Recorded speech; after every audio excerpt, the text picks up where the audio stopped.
Assalamualaikum warahmatullahi wabarakatuh. Perkenalkan, nama saya Muhammad Nabil Abrar Jafar dari kelas Geografi Sains B dengan NIM 2301105020016. Pada kesempatan kali ini saya akan menjelaskan mengenai penulisan artikel ilmiah.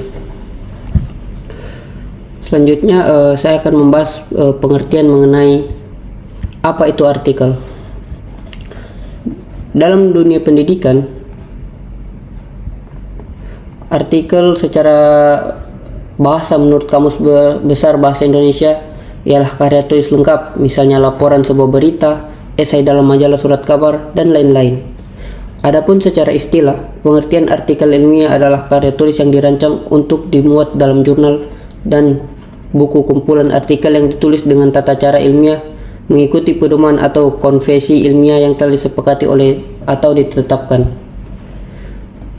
Artikel ilmiah menurut Abdullah merupakan tulisan yang ilmiah, dapat berbentuk artikel ulasan atau review artikel maupun artikel penelitian research article dari laporan hasil penelitian yang ditulis kembali oleh para penulis untuk dipublikasikan dalam sejarah atau jurnal ilmiah bereputasi.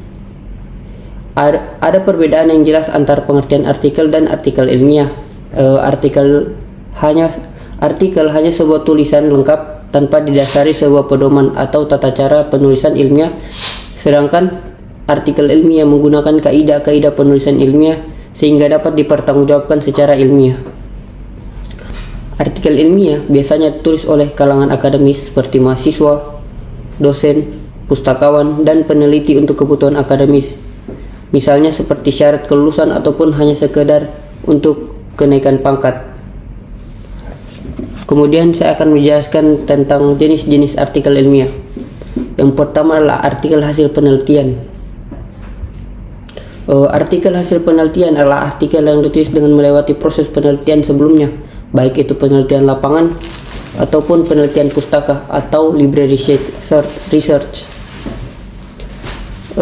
Yang kedua adalah artikel non penelitian seperti ulasan atau teori. Artikel non penelitian adalah kebalikan dari artikel penelitian, yaitu artikel yang ditulis tanpa melalui proses penelitian seperti terlebih dahulu. Artikel non penelitian ini biasanya bersifat subjektif dengan gaya bahasa kehidupan sehari-hari dan tidak disertai dengan fakta umum sebagai penguatnya. Lanjut, kerangka isi artikel penelitian. Yang pertama adalah terdiri dari judul, nama penulis, abstrak dan kata kunci, pendahuluan, metode hasil pembahasan, simpulan dan saran penutup, daftar rujukan pustaka atau referensi, lampiran jika ada. Berikutnya ialah nama penulis. Tanpa disertai gelar akademik, nama lembaga ditulis di catatan kaki di halaman pertama, disertai alamat untuk korespondensi. Jika terlebih dari dua peneliti, nama peneliti utama yang lain ditulis di catatan kaki. Berikutnya adalah abstrak dan kata kunci. Abstrak ditulis dalam bahasa Indonesia dan bahasa Inggris. Abstrak merupakan sari tulisan yang meliputi latar belakang penelitian secara ringkas, tujuan, teori, bahan dan metode yang digunakan, hasil temuan serta simpulan. Rincian perlakuan tidak perlu dicantumkan kecuali jika memang merupakan tujuan utama penelitian. Abstrak bersifat konsisten dengan isi artikel dan self-explanatory, artinya mengandung alasan mengapa penelitian dilakukan, rasionalisasi atau justifikasi, dan tidak merujuk kepada grafik, tabel atau acuan pustaka. Abstrak ditulis dalam jarak satu spasi dengan format lebih sempit dari teks utama. Jumlah kata biasanya sekitar 50-75 kata yang disusun satu paragraf yang dilengkapi dengan 3-5 kata kunci, yaitu istilah-istilah yang mewakili ide-ide atau konsep-konsep dasar yang terkait dengan ranah permasalahan yang dibahas dalam artikel. Kemudian adalah pendahuluan.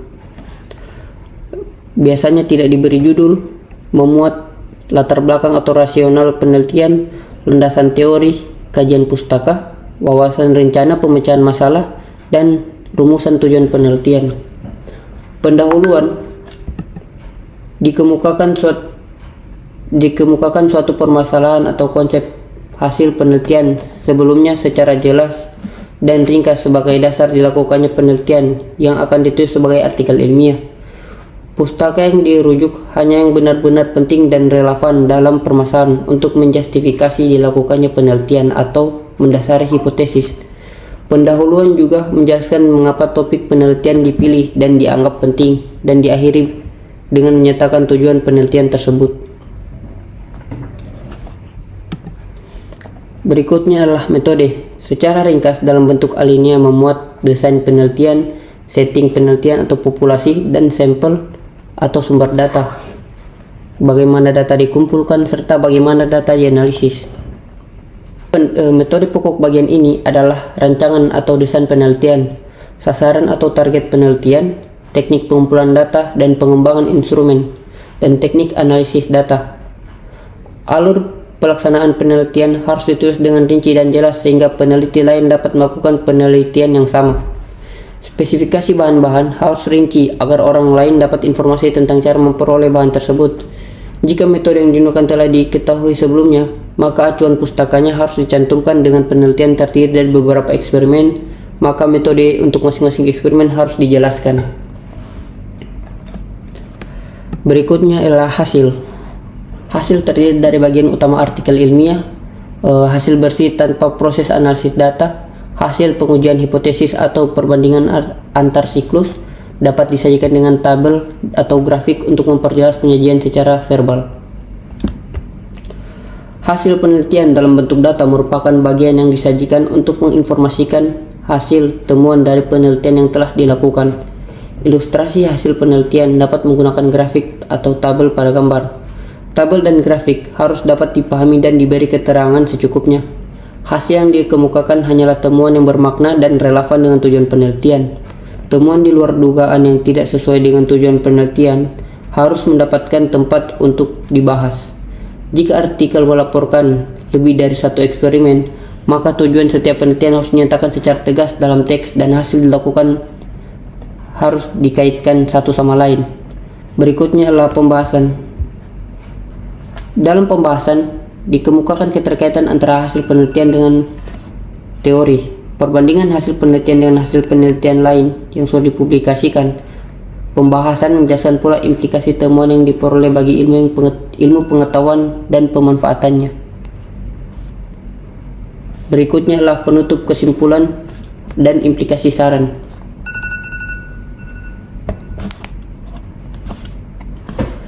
Simpulan dan saran merupakan penegasan penulis mengenai hasil penelitian dan pembahasan. Saran hendaknya didasari oleh hasil temuan penelitian berimplikasi praktis, pengembangan teori baru, dan atau penelitian berlanjut. Daftar rujukan yang terdiri harus dilengkapi sesuai dengan rujukan dalam teks. Tata cara penulisan dalam rujukan mengikuti gaya selingkung yang berlaku di jurnal yang bersangkutan. Bahan rujukan atau referensi hanya benar-benar disebutkan dalam naskah artikel. Penulisan daftar rujukan secara lengkap dilakukan pada halaman baru. Agar penulisan daftar rujukan lengkap, maka daftar dibuat seperti tahap penulisan yang paling akhir. Naskah dibaca dari awal sampai akhir lalu dituliskan dalam daftar referensi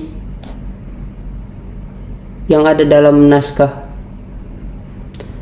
Gaya penulisan pada setiap jurnal tidak sama atau disebut dengan gaya selingkung, sehingga harus dipelajari dengan seksama. Gaya dari jurnal yang akan dikirim naskah artikel. Konteks rujukan yang dicantumkan hanya yang benar-benar ada kaitannya dengan isi penelitian. Perlu diminimalkan pencantuman referensi dan skripsi dari skripsi, tesis, abstrak ini impres. Bahan rujukan berbahasa asing ditulis sesuai dengan aslinya. Penggunaan etat dalam bahan rujukan hanya digunakan jika jumlah penulis terdiri dari 6 orang. Penulisan daftar pustaka masing-masing bidang ilmu mengikuti pedoman yang dikeluarkan oleh organisasi internasional yang menerbitkan publikasi berkala penelitian. Dalam sistem penulisan nama dipergunakan sistem penulisan nama penulis secara internasional, yaitu nama keluarga sebagai entry. Apabila nama keluarga penulis tidak jelas, maka dituliskan nama secara lengkap.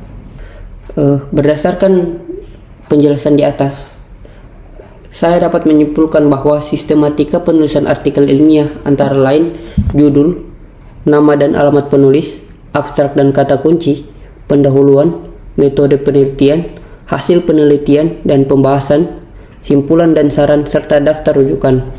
Untuk perbedaan setiap pendekatan penelitian dalam penulisan artikel ilmiah hanya terdapat pada metode penelitian dan hasil penelitian pada masing-masing penelitian. Baiklah, sekian dari penjelasan yang dapat saya sampaikan. Lebih dan kurangnya saya mohon maaf. Assalamualaikum warahmatullahi wabarakatuh.